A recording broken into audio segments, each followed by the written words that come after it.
This episode of The Biggest Table is brought to you in part by Wild Goose Coffee. Since 2008, Wild Goose has sought to build better communities through coffee. And for our listeners, Wild Goose is offering a special promotion of 20% off a one-time order using the code TABLE at checkout. To learn more and to order coffee, please visit wildgoosecoffee.com. In this episode of The Biggest Table, I interview Alex Early, a pastor, author, and theology professor who enjoys cooking. We discuss Alex's journey from naivete in ministry to experiencing burnout, which led him to find solace in the kitchen. Alex explains how cooking became a therapeutic and reflective practice, helping him process his thoughts and experience God's presence in everyday moments. We also delve into the themes of food and hospitality in Scripture, the importance of slowing down to genuinely connect with others at the table, and the balance of maintaining relationships in a polarized world. The conversation wraps up with personal reflections on memorable meals and the spiritual significance of shared food experiences. I hope you enjoy the episode.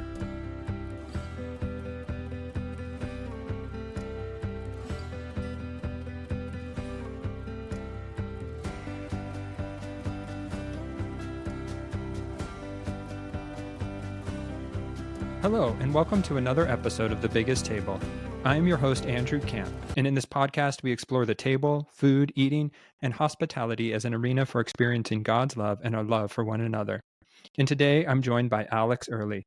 Dr. Alex Early is an author, pastor, and theology professor who loves to cook. Alex consistently says that all of his wealth is in his relationships, and therefore the church, kitchen, and dining table all come together toward that end. His books include The Reckless Love of God, The New Believer's Guide to the Christian Life, The Cross and Kaleidoscope, Thinking About God, and most recently, Among the Pots and Pans, a new cookbook he just released. He lives with his wife, Jana, and their 2 children in Seattle, Washington. So thanks for joining me today, Alex. It's great to connect to another pastor who loves to cook, and excited to sort of hear your story and delve into all things food and faith. Yeah, great. Thanks for having me. So I'm going to begin here because in your cookbook, which is delightful and beautiful, in the beginning, you mentioned that you started ministry with a lot of naivete, which a lot of us go into ministry, I think, with. And so when you started ministry, what did you think or expect it to look like? Well, I had some of it was a good and realistic vision of life and ministry and what life would look like as a pastor and serving the local congregation. And then other parts were just either unrealistic or not as rooted in scripture as they should have been. So I was a young guy, and I just kind of, like anybody out of college and launching into their career, we all assume that everything is going to go up and to the right, and your star is just going to rise, and everyone's just going to love your ideas and your vision and the things that you have to say and the things that you're doing. And that just wasn't the truth. But you only know what you know when you're young and just getting out of college and starting out and chopping your way into, the world of pastoral ministry. So, yeah. So I was naive. I just thought it was going to be, I guess, easier in certain regards. And yeah. No, for sure. I think we all expect, things to work out a different way when we start a pastoral role, whatever that role is. And, we expect people to listen to us, to do what we say. Yeah. And you expect relationships just to come naturally and easily. Yeah. And yeah. You expect people to agree with you, or, you say one thing and they take it the wrong way. It's not an easy terrain to navigate sometimes. And so then you also, reality sets in, and, you're experiencing, it sounds, you don't share a lot, but it sounds like you're experiencing some burnout. Yeah. Or, some struggles. And that led you to this, it seems like this led you to a journey towards the kitchen. Can you explain? Is that true? Is that where? Yeah, that's kind of it. I did launch out into ministry. I planted a church successfully, and it was growing, and it did really well. And then I continued to kind of, like I said, follow a traditional trajectory of, if this is going great, then bigger equals better kind of thing. Um, so yeah, I got involved with working at Mars Hill Church. And so they recruited me to come out and lead the Ballard campus here in Seattle. And I got released from my work pretty quickly, Wow. which, you know, uh, I did not go on the Mars Hill podcast thing over at Christianity Today to talk about any of that stuff, but my experience was just my experience, and I was not going to fit, So, Yeah. so went through that, and then went through another pretty difficult experience at another church. Wow. Um, and so after 2 rounds of terrible church experience, I took a hiatus from ministry for about a year. And my wife and I spent a lot of time working on ourselves as individuals, as us, as a couple, and like, what are we going to do? Are we going to stay in ministry, go back into it, or are we going to just shift gears and do something else? Hmm. And as you know, we decided, yeah, we're going to stay in and we're going to go back in Wow. and steward our pain, as Frederick Buechner talks about. Yeah. And so anyway, so that's some of our story. But anyway, yeah, I had no idea that through cooking, cooking was a place where I found a lot of. It was already a hobby going, Hmm. and and it was a place where I could just think and process and just be, and Yeah. not just stare at a wall and plummet into depression, but like create and be working with my hands and be providing for my family while standing there over the stove, like stewing in my own mind, working through experiences, things I was learning in therapy, things I was learning from the Bible, things that just processing. So it gave me a place to process. Aside from those other very direct places of processing, like with a therapist or with my friends or a counselor or whatever. Hmm. So what did Yeah, you find? Yeah. No, I appreciate that, and I appreciate you sharing a little of sure, your journey and the sure. hurts. Yeah, Yeah, we all got them. And church. Yeah. Um, the church hurt from a pastor is is real and different. yeah, And having yeah, experienced it myself, it's not something I would wish on anybody. for sure. But God gives us graces, and food became a place for you where you were Hmm. able to be in your hands. And so, what, like, obviously therapy's great, but what did food provide and cooking that was different than, say, these other avenues? Yeah, like I was saying, like I tend to pick meals to cook that end up taking a lot of time because it's a place for me to think. Hmm. And it's a place for me to also be with people. So Yeah. sometimes, my wife and kids are jumping in and helping out, or a friend or two are over and they're helping out. And so that's a great way to spend. But oftentimes it was a place for me to, like, again, like it was just enough to get my mind off of the pain Right. and do something else and shift Yeah. gears and live in another headspace. And at the same time, it wasn't so complex and so complicated that I couldn't both dice carrots and think about life too. Hmm. So again, it was something to do with my hands while I work through things. And I think a lot of people tend to be like that. It's one thing to sit in a chair and be deeply contemplative in that regard, and I do that for sure, but Right. I can't do that all day every day. It's like, so this was able to give me a fun and creative outlet Yeah. uh, as I worked through life with God and people and Hmm. the rest. Yeah. No. As you worked through it, what through cooking, did you begin to notice different aspects of God that you didn't notice other places? Yeah. Yeah.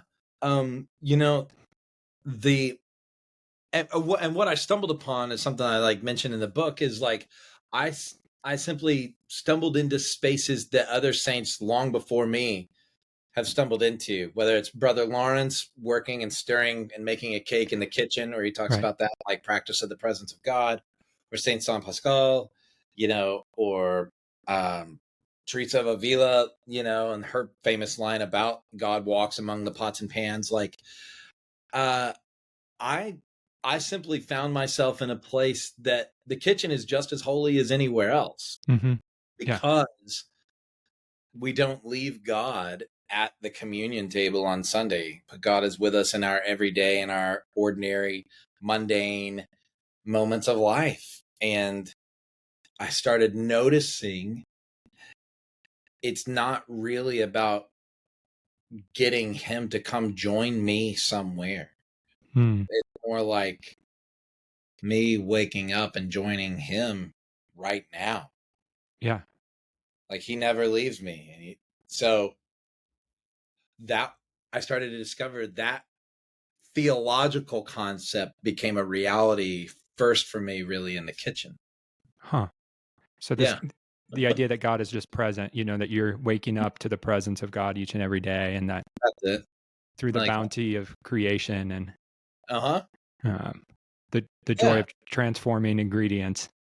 that's it.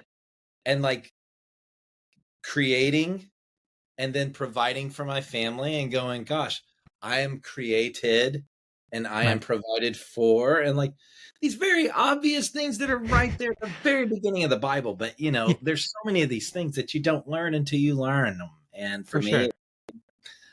a little later in life.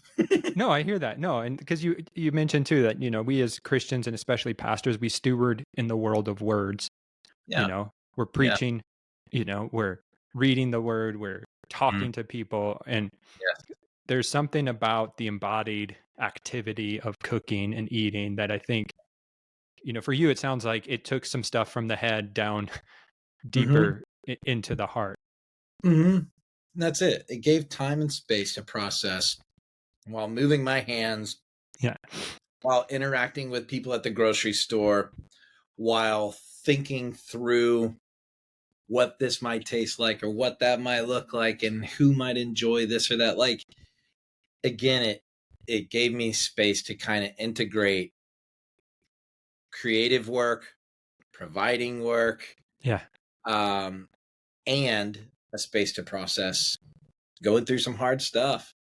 Or maybe it wasn't necessarily hard stuff, but at the same time I was like finishing my doctoral work, and like so I was able to like process like stuff on the Trinity and all, like, at the same, so it gives you just a place to like work through Right. things, Yeah.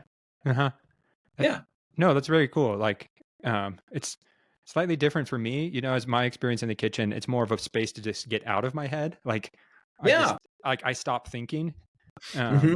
and it's a release that way of, Nowadays I do find it more like that, but during okay. a very difficult season of Yeah. life I found it to be kind of cathartic in one way. But I'm more like that now. It's like it's basically like my Sabbath all the time now. It's like Right. I'm just here. Yeah, exactly. Yeah. Yeah. Yeah. Yeah. And so how does it then translate with your family? Like how old are your kids first? Like, cuz Kids are 14 and 13, almost 15. So okay. yeah. So you have Yeah. teenagers in the house. So what Yep. does cooking look like with them and teenage life? um, let's see. Our son is just learning to finally like stop picking through everything, and he's like his palate's finally broadening, and he's asking for other things. And you're like, "All Yeah. right, Yeah. finally."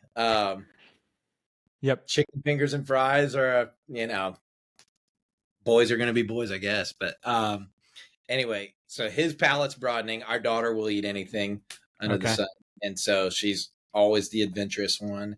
Um, and so, but as far as like cooking with them, it's something where I I will rope them in to help me out in the kitchen, but I intentionally only grab them for like 5 minutes at a time. Hey, will Huh. you dice this onion for me? Hey, will you, whatever, boil some water on the stove, whatever we're doing. Right. And but I only use them for about 5 minutes because they're always coming and going. They got stuff to Yeah. do. It's just enough to slow down and touch base with them. And as they're doing something, it gives us just another extra couple of minutes together that are Hmm. ordinary, but those are not ordinary moments. Those are holy moments, because they're my kids. And so, Yeah.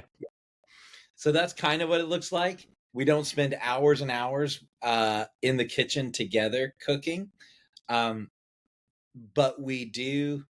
I get them in there just enough, you Hmm. know, or like tonight, I'll probably make pizzas tonight for everybody. And so like, Right.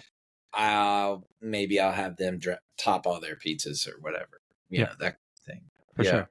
No, Yeah. I love that thought of just bringing them in for 5 minutes to do one or two tasks versus like, hey, do you want to help me make dinner?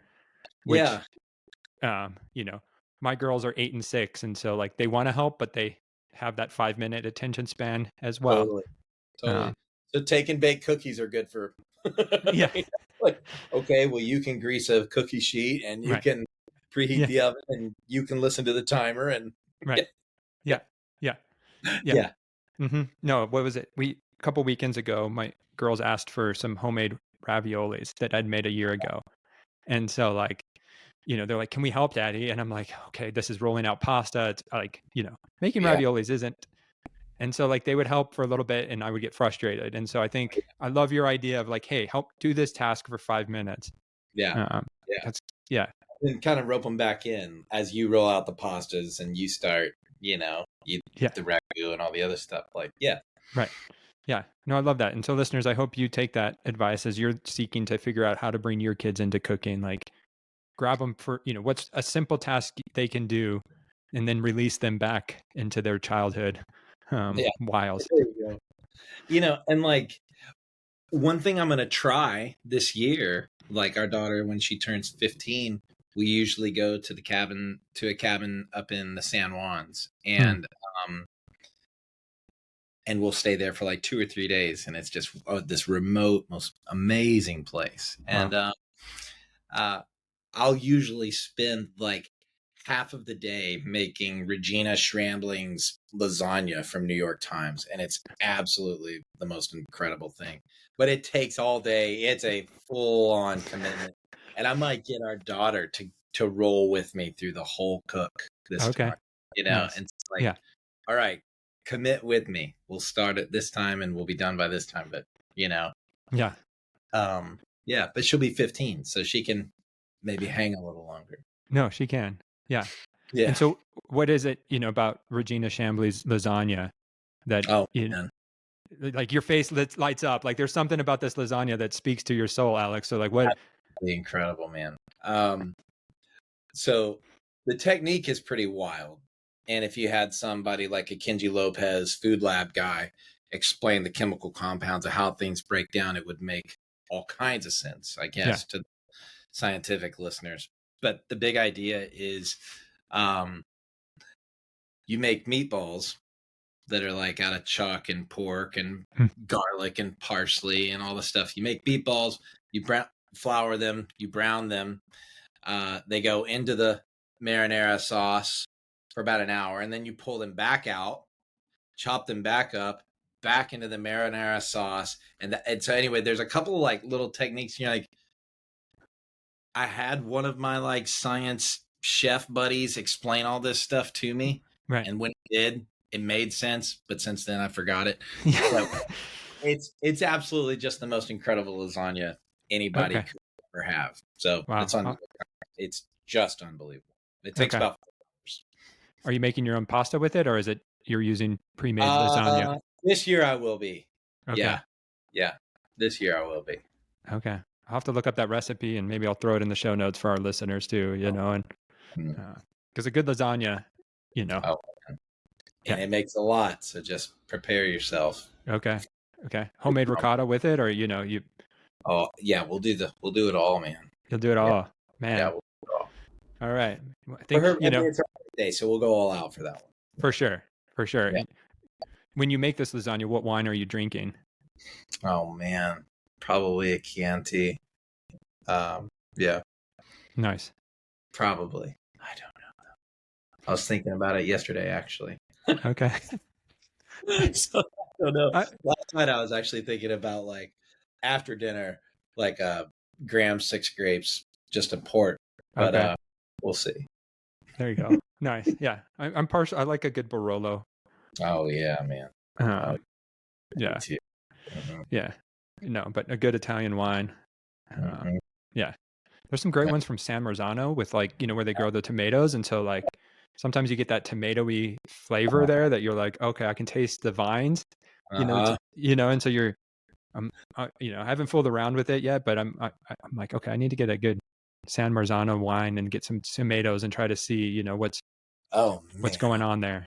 might pick one up tonight to go with our pizza. Now that you're saying that, that sounds really good. Yeah, I know we're getting off, talking about food and just Yeah. getting those meals that light Yep. up. Yep. Um, but that's Yep. the beauty of the kitchen is, you have these memories, that we create, and I'm sure your kids will remember that lasagna and carry it with them. Um, Yeah. and just that memory of being there. Yes, that's To it. That's what it does. That's what the kitchen does. I mean, yeah. I mean, there's a reason why they say like, "Oh, this was made with love." Like that's not like a make believe ingredient.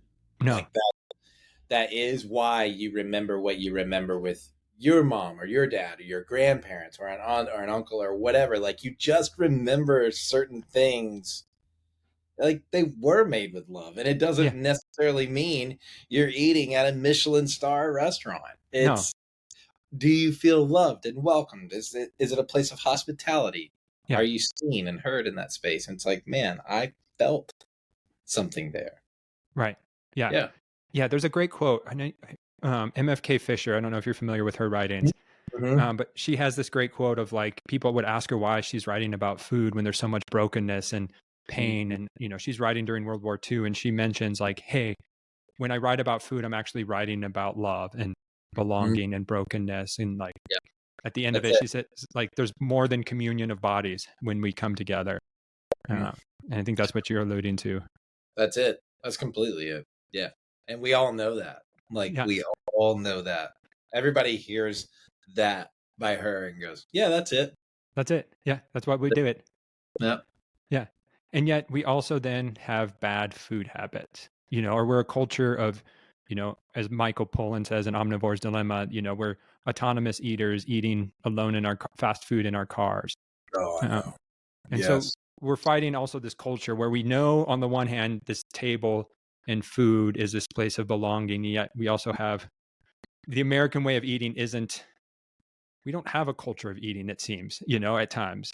Say Mhm. like the France or even Right. Asian cultures have. And so like as you've thought about the American food habits, like Mhm. what are you hoping for? And then how does that then translate to how you think about ministry if it does? Yeah, that's a good question. Well, I mean, food is more than fuel, Right. and in our very busy, uh, hurried North American, Western, autonomous, individualistic culture where it's we act like machines 24 hours a day. Yeah. We're glued to our phones, we're glued to a desk, we're glued to work constantly. Like I heard someone say this week, like you used to leave work, but now when you pick up your phone, work just comes with you everywhere you Mm, go. And like, so we live like machines, so we treat our bodies like machines. And therefore, yeah, food is just a means to an end so I can keep working and getting toward the next thing on my calendar. And food is meant for far more than fuel. right. And so, yeah, the average American sitting in their car at a fast food thing, scarfing this down to the next thing. Uh, and I mean, I don't want to be like judgy of people like eating fast food or whatever going. Like, I No. understand people are Yeah. bad places to be. But if that's the norm, it's worth challenging and asking the question like, am I just being a machine in this world? Is there another way that I could structure and reorder my life to where I actually have a little more margin to enjoy a couple of things? Hmm. And I fear that most or many people think that later on in life we'll get around to like slowing down and enjoying the table and we'll slow down and we'll enjoy like meals with family later. It's like, yeah, but they're growing up in your house right now. Right. Or they're, that later might not come. So No. Yeah. So when I think about food is more than fuel, it's the ground and the place that brings people actually together. Like no one wants to eat alone. That's why when you see someone eating alone, they're staring at their phone. Right. Like they just can't sit there and be alone. Like Mm-hmm. it bothers people to be alone Right. while eating for some reason. Yeah. And so it's designed to bring us together. Mm-hmm. Yeah. And food runs throughout scripture. Like, and what's beautiful about your book is you paint that picture. You help us, and you help the reader see that theme running through scripture. And Mhm. um I think as soon as you start noticing that food plays a prominent role, you see food everywhere in scripture. At Yeah. least that's how I see it now. Like everything comes back to food. But um Mhm. when did you start noticing like the role of food in scripture? What was that for you? I started noticing that like right when I had planted our church. It's called Four Corners Church. I planted our church and I noticed right out of the gate that nothing was ever done in the work of a pastor. Yeah. Like people aren't finished, sermons aren't finished. I'm definitely never finished. Like, so because nothing is ever finished, I needed to find some kind of work that I can finish, that I can complete. And so Right. that's why I run every day. Like, Hmm. I can run a 5K every day. I know when I'm done. Yeah. Like that kind of stuff. Like I need tasks that I know are finished. Hmm. Um, and cooking began to give me something I could do every day and complete a task and go, okay, this is done, you Right. know? Um, so I began learning that right out of the gate. My friend John at our church pointed that out to me and helped me Hmm. see like, you need to be able to finish some work, man. And you need some kind of creative outlet with your hands. And so for me, it was like, well, I enjoy painting, but when I paint, like I'm alone, or I can play music. Like I can play music, I Yeah. can be in a band or whatever. And like, I can do that whole thing. And like, but again, that takes me away from my family. And so cooking became a place, Oh, where I don't leave my family. I no. can complete my work. And lo and behold, Jesus is here too. Yeah. Wow. Right. Yeah. So all of that began. Yeah. So that's kind of where, like, kind of right out of the gate with Mm-hmm. launching into church planting and pastoral ministry. Wow. Yeah. And then, your theme of scripture, like how did scripture then begin to inform all of this for you? Oh, yeah. Um, I think I planted our church in a bar. Okay. So I Nice. had a job as a bar back, and it was one of the ways I was putting my way through seminary, Mm-hmm. and I was bar back, substitute teacher, and a day laborer. And so that's how I paid for seminary. Yeah. And so, I mean, food was right there in the bar Right. every day. And so I saw like this, I was watching it every day, being a place, not in a church, but a bar, watching. This is where people, it's a public house, it's where people come and connect. Mm-hmm. So I saw that constantly. But then when I really started seeing it like in the Bible, I remember reading a book by Tim Chalice Okay. called like Meals with Jesus or something like Oh that. yeah. Tim Chester, right? Tim Chester, that's it. Yeah. Chester, whatever. Yeah. No, I It was understand. so long ago now. Yep. Yeah. No. It was really cool, and it was like basically walking through the Gospel of Luke, Yeah. and showing that line that says something like Jesus was always on his way to a meal, at a meal, or heading away from a meal, or whatever. Yeah. Like I started to see it there. I remember that marked me like, oh, that is really cool. Yeah. And then I started seeing it everywhere. Right. You know, Yeah. yeah. No, it's similar for me where I was reading Eugene Peterson, Living the Resurrection. And, he has a quote of like, the gospel writers are most fond of telling Jesus, stories about Jesus at meals or around the table. And I'm like, Yeah. Yeah. like, explosion. Yeah. Yeah. It's kind of mind blowing. Like that really was, they were so concerned with the table because the table was such a holy place, and a social signal. Right. Yeah, That piqued their interest. Like, you it did. can't eat with these guys. You eat with people that look like us, think like us, talk like us, vote like us, believe like these guys are not clean. Like that, So it was Right. yeah. So how has Jesus's meal practices then informed you personally, but then also as you think, as a pastor helping shepherd other people? Um, Mm, what is that? How has Jesus challenged you?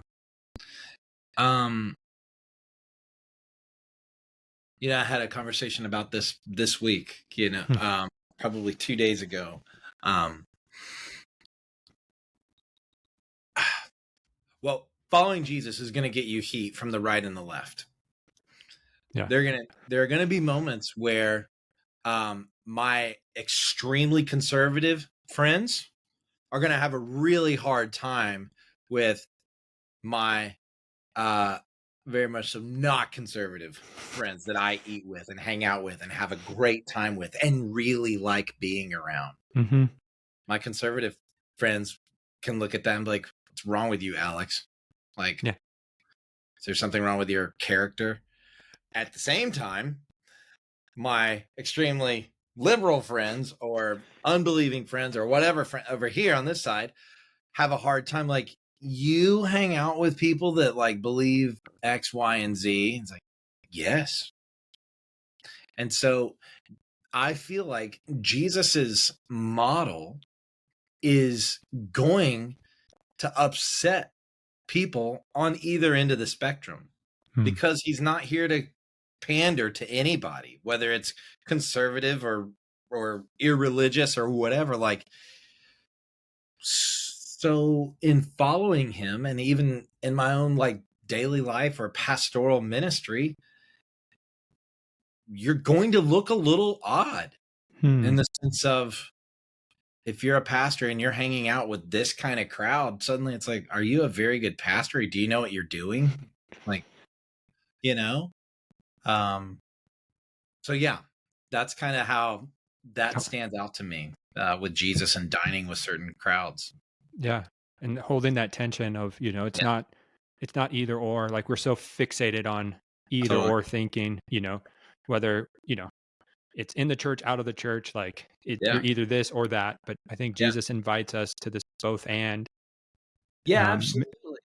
Like, there's a problem for Christ. Like, I deeply feel like I have a deep conviction. If I just go through my phone or my calendar and all of my appointments are all people who look like me and think like me and believe like me and talk like me, and what, there's a problem. mm, Like, I'm I'm called to be the salt of the earth. I'm yeah. called to be in the world, not of it, but in it. And Hmm. like, there's these, you know, moments where if you went through Jesus's phone and looked at his friends, you'd be like, "You're friends with that girl?" Yeah. Like, that's right. And so Hmm. there's some of like that where I find that still deeply convicting, of going, Mm, church can become a place for pastors, especially, to like somehow recluse and live in like this little plastic bubble and facilitate religious community for everybody else while they don't actually experience it. And then they tell everybody else, go reach your friends with the gospel, but they don't actually have any unbelieving friends because they're too busy managing sheep all the time. And right. I don't know. I mean, you read through the New Testament and Paul's saying like one of the qualifications of an elder in the church is to be well thought of by outsiders. Hmm. It's like, what do you think that means? Yeah. People that don't love Jesus still speak well of you because of the way you live. Like, that's a qualification. That's a big, like, that's a big deal, Right. you know?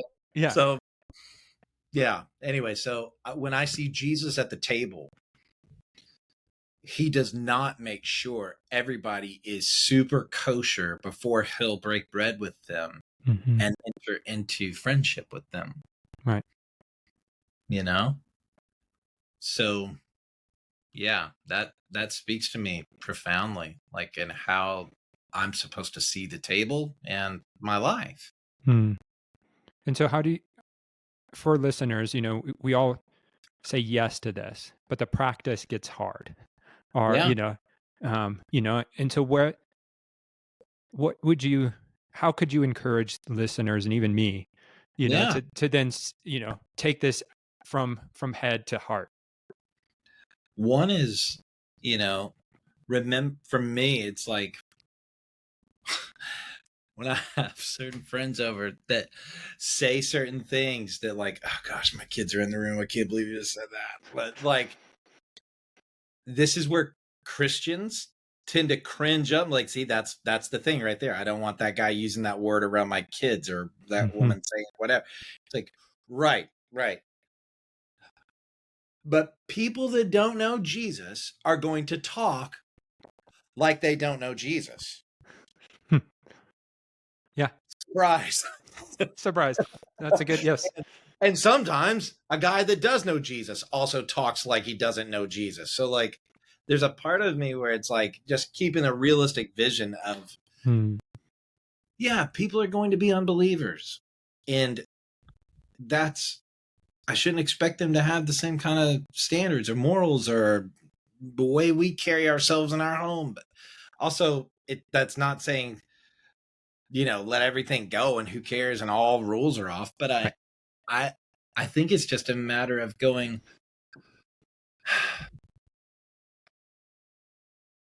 there are so many people that have either deconstructed or left the faith or have never even entertained the idea of faith because they are given all of these prerequisites,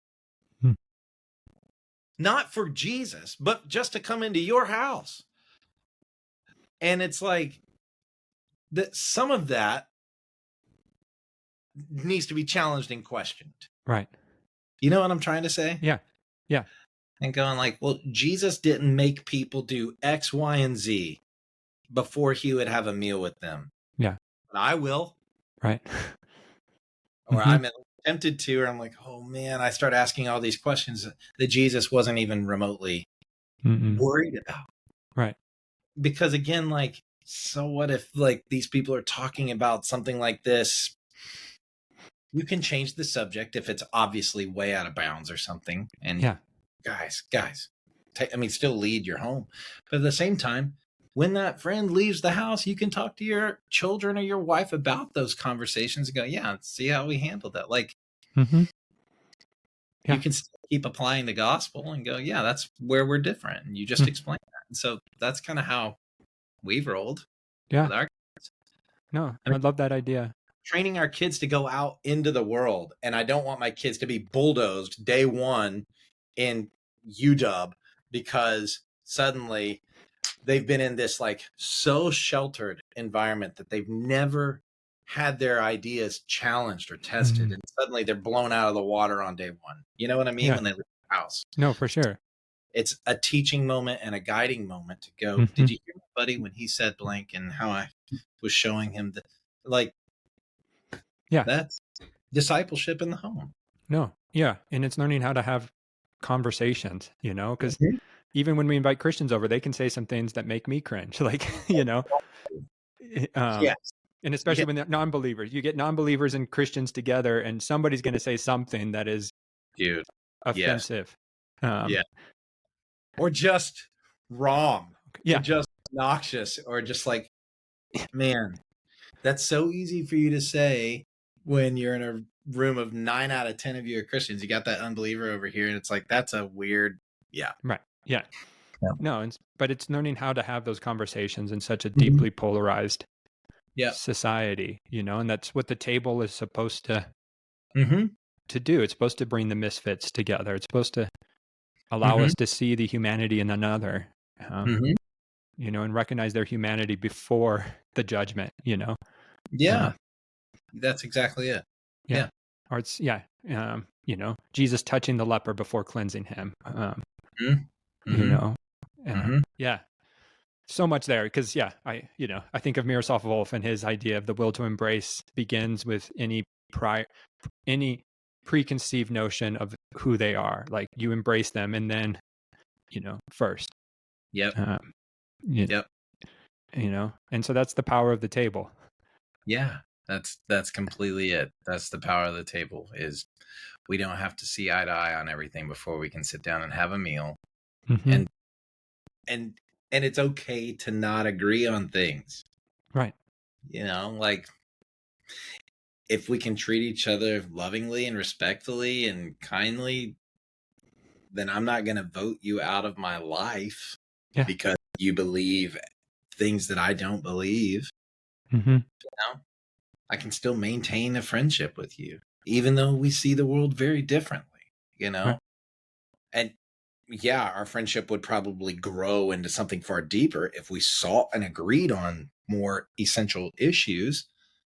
But to suddenly just be like, you're out of my life and I have nothing to do with you people that act like that and you people that think that way, this othering stuff, I just don't have time for it anymore. Yeah, No. I just don't have time for it. It's like, I don't Eh, want to live a life like that. yeah. No. When you said I don't have time, it's um, what immediately thought of is like, yes, we want to make space for, that welcoming presence. And that actually takes way more time, you Yeah. know, and it's a way harder work than the Yeah. othering, It's, and so yeah, it's way harder. it It's is. definitely way harder. It costs time, it costs money. And like, that's something too, like, we like the idea of hospitality. Um, but oftentimes we think hospitality equals entertainment, Mm-hmm. and hospitality is not just about come over and let me wow you with some meal or some amazing house or whatever. Like, Right. there's nothing wrong with cooking great meals or having beautiful homes. The idea, though, is hospitality has to do with more with communicating that someone really belongs here. Mm-hmm. And I'm not here to perform for you. No. Um, but hospitality helps people feel seen, you Mm-hmm. know, and that takes time, because once they feel seen and loved, they might open up and share hard things that are going on in their lives. And suddenly, like, whoa, Yeah. we're not just eating lasagna. We're suddenly like, we're talking about heavy things. And as Yeah. people open up, like, that's something that we have to be aware of if we're becoming people of hospitality, is going, yeah, it's going to cost time, money, emotions, following up. It's going to caring. Yeah. Yeah, nature of love costs. For sure. Yeah. What love is. And yeah, at the same time, what else is there to do? Yeah. Exactly. Yeah. Yeah. Mm. Yeah. No, for sure. And that's, and the beauty of hospitality is that you can connect over Kraft mac and cheese, or you can, Totally. connect over this beautiful lasagna that takes all day to make. Like, Yeah, um, exactly. and there's a Exactly. place for both. Mm-hmm. Yeah. Um, and that's where holding that tension, you know, um, Mm-hmm. continues to, I continue to wrestle with, Yeah. uh, and so like you've written this cookbook's out in the world, like not Yeah. many pastors write cookbooks, and so like as you were writing this, you are, I'm guessing, nobody writes a book without a vision for what the book could be. Like Yeah. what's your hope and prayer for this Mm. book? Um, the big idea of really my life is I'm trying to show up to my actual life.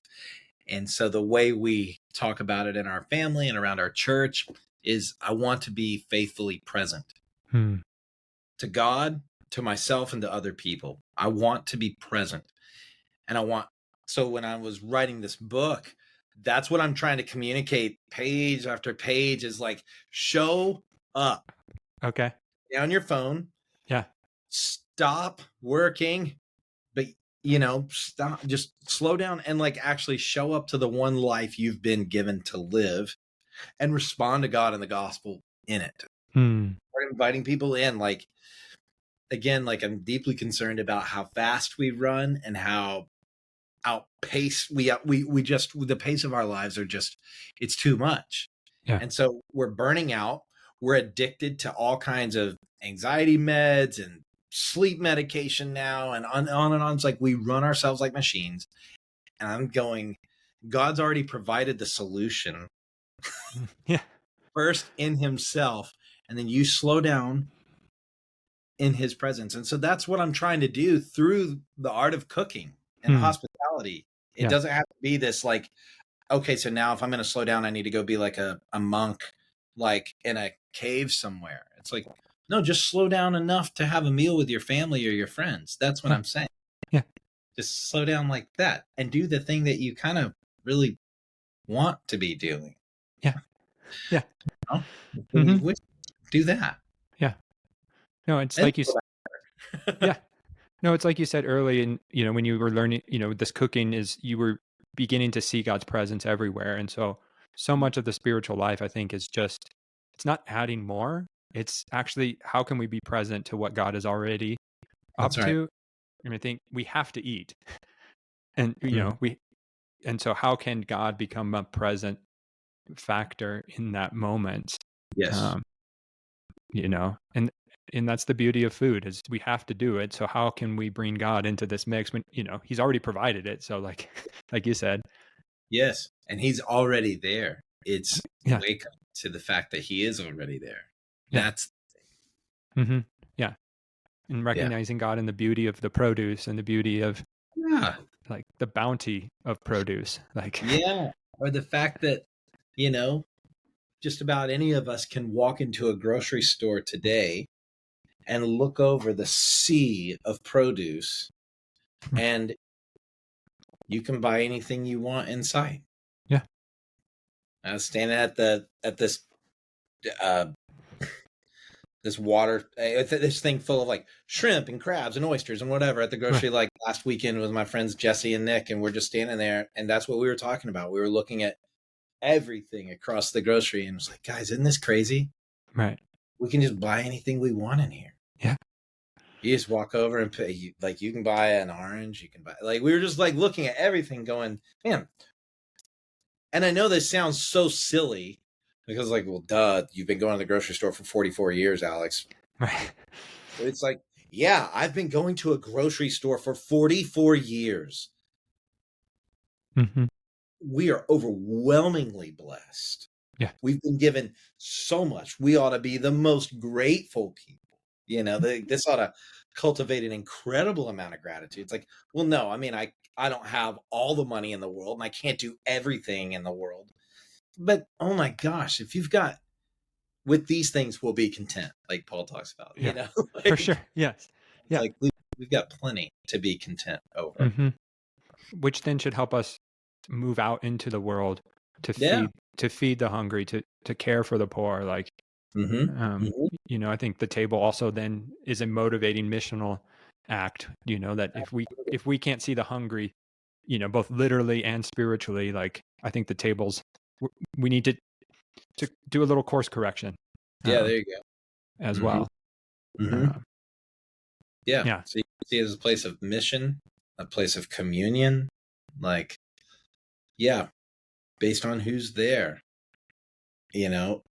but God is always in the middle. Yeah. Mm-hmm. Yeah. Yeah. We don't need to ever invite God's presence. No, he's here. He's here. Yeah. I think, it's opening our eyes, looking up from a screen long enough to see it. Yes. Being okay with young kids causing ruckus at the table. Yeah, that's just part of it. Yeah.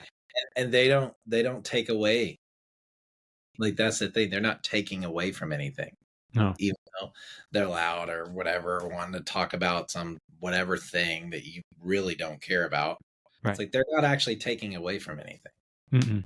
No. Especially God. Yeah. Yeah. But if they can, if they see that the table is a place where they can be themselves.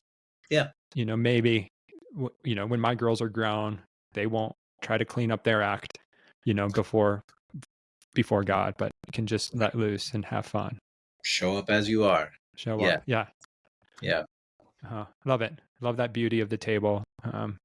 The simple yet profound. Like it is, it's so simple, but yet it is a challenge. That's not always easy. No, it's not. It's more of it's a, like you said, it's all a labor of love. Yes. Yeah. Like that's the point of the table. Yeah. Mm-hmm. Yeah. No, and not every meal is going to be this profound spiritual experience. No, not at all, and that's okay too. Yeah. Not every meal is, wow, I feel like we just encountered God here. Right. Like that, not every meal is intended to be that way, but I do think more often than not, we could slow down just a little bit, Yeah. just to recognize we're with each other, Hmm. Yeah. and it's just special to be together. And this Yep. is special that God gave us this food. Mm-hmm. Yeah. Yeah. Yeah. And there'll also be times where you try a recipe and you're like, well, that was garbage. We're going to not do that ever again. Absolutely. Yeah. Absolutely. That happens. Or, Yeah. yeah. One of my friends one time, he brews beer, back in Georgia. And, he said, he made one batch of beer that I liked, whatever it was. And I was like, oh, did you guys make any more of that? He was like, you liked that? I was like, yeah. And he's like, yeah, that was a single edition. I was like, oh, okay. Yeah. Yeah. So every once in a while, something will come up and I'm like, oh, that was a single edition. Yep. Yep. Yep. Yeah. That was one time. Yeah. No. But on the other end, do you have a favorite recipe in the book? Like if you were going to say like if you cook one recipe, cook this one. What's that Yeah. recipe? The shrimp tacos. The shrimp tacos. Okay. Yeah. Nice. What about the shrimp tacos? It's The story that goes with them is great. okay. But so my friend John Snell and I, and our friend Grandy Streets, we worked on these tacos for about 3 years, 3.5 years, working on them, trying to figure out what else goes in this marinade and so on. So we spent a lot of time working on these tacos, Okay. just goofing off. Fun. And one day when we thought we had just about nailed it, you fry a tortilla, you've got your shrimp that's marinated, you make a slaw, you make the sour cream, you make this guacamole, we've got all this stuff going. We make the taco, it's amazing, and then John's daughter Riley walked downstairs. She was about 9 years old. We call her Rue. Rue walked in and said, hey Rue, try one of these tacos. She tried it and she goes, you know what this needs? I'm like, what? She goes, this needs like red pepper jelly on the base. We're like, oh, that's interesting. So we got it, we made it, and it's absolutely unbelievable. Huh. So a And it 9-year-old girl, revolutionized your shrimp taco. gave us the thing we needed. And you're like, oh my gosh. And it's so good. Okay. Because it really does do the salt, fat, acid, heat thing. And she added what was missing right there. It was pretty funny. So that's cool. probably my favorite thing in that book. Okay. Right. Awesome. Yeah. No, I'll have There's to, yeah. a lot of great stuff in there. No, there is. And it's all approachable. You're not dealing with this esoteric chef. No. I love the chef driven cookbooks from, but you also need a cookbook that you can do every day. Yeah, that's all this is. Yeah. Stuff anybody can do. Yeah. Nice. Awesome. There's a question as we begin to wrap up that I'd love to ask all my guests. And so it's this: what is the story you want the church to tell? It's the story I want the church to tell.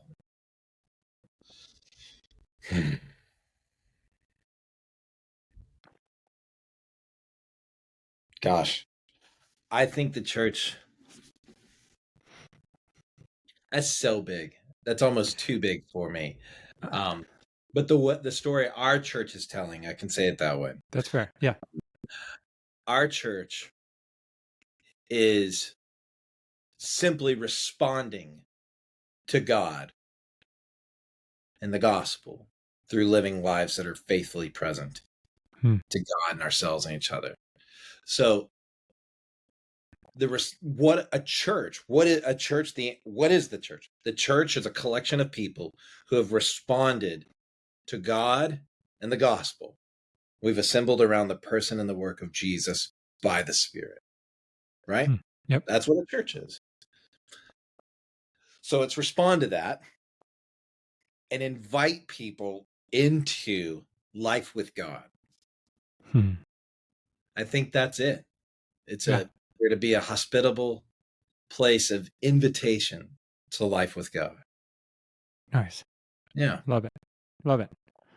No, thank you. I appreciate this. And it's been a fun conversation. So some fun questions to wrap up, um, centered around food. And so what's one food you refuse to eat? Sweet potatoes. Ah, Yeah. My okay. wife made our first year of marriage her favorite thing to eat, and the only thing she knew how to make was sweet potatoes. So, sweet potatoes. We Okay. had a lot of sweet potatoes, and now I hate them. Fair enough. Yeah. Okay. Gotcha. Then on the other end of the spectrum, what's one of the best things you've ever eaten? Oh man.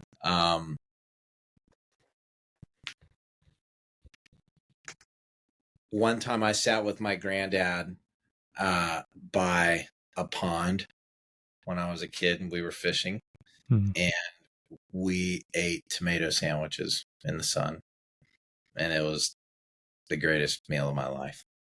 That's awesome. Yeah. I love it. That's cool. That's it. Salt, pepper, mayo. With your grandpa. With my granddad. That was the greatest. Yeah. That's cool. What a special memory. Yep. And then finally, there's a conversation among chefs about last meals, as in if you knew you had only one meal left to enjoy, what would it be? And so for Alex, if you knew you only had one last meal, what might be on your table? Oh, wow.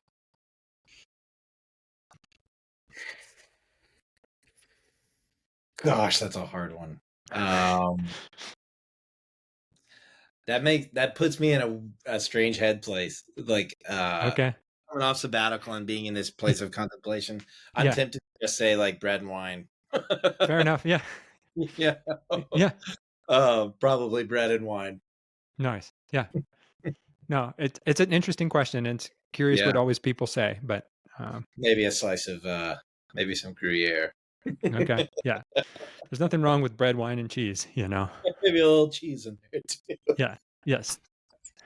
I'll be thinking about that today, actually. It's morbid, but I think it speaks to what we crave. And I think, this was back 2009, probably. There was actually a cookbook that came out of like, they asked the greatest chefs like Gordon Ramsay, others of what their last meal would be. And a lot of them all, who have access to every ingredient possible, all of them wanted their mom's home cooking. Yeah. And so. Yeah. Makes sense. Yeah. Yeah. Yeah. For me, it would be probably a tomato sandwich then. Yeah. Like we were saying a minute ago, like my granddad, like something like that. Maybe that's it. That's interesting. Yeah. Well, Alex, I really appreciate this. It's been a joy to connect, to hear of your story, your heart, your passion, not only for Jesus, but for the table and practicing Jesus's table habits. And so if people are curious, is there a place they can follow you or obviously buy the cookbook? Yeah, I'm on Instagram, at Alex Early or at Alex Early Food is the food account. And then paearly.com. And then the book's available everywhere, through the publisher or Amazon, wherever. Barnes and Noble, it's everywhere. Yeah. So no, do pick up the book, follow Alex. Gathering around the table in this season of life is so important. And so I hope you as listeners enjoy this and begin to start practicing this and even try some new recipes from Alex. And so if you've enjoyed this episode, please consider subscribing, leaving a review, or sharing it with others. Thanks for joining us on this episode of The Biggest Table, where we explore what it means to be transformed by God's love around the table and through food. Until next time, bye.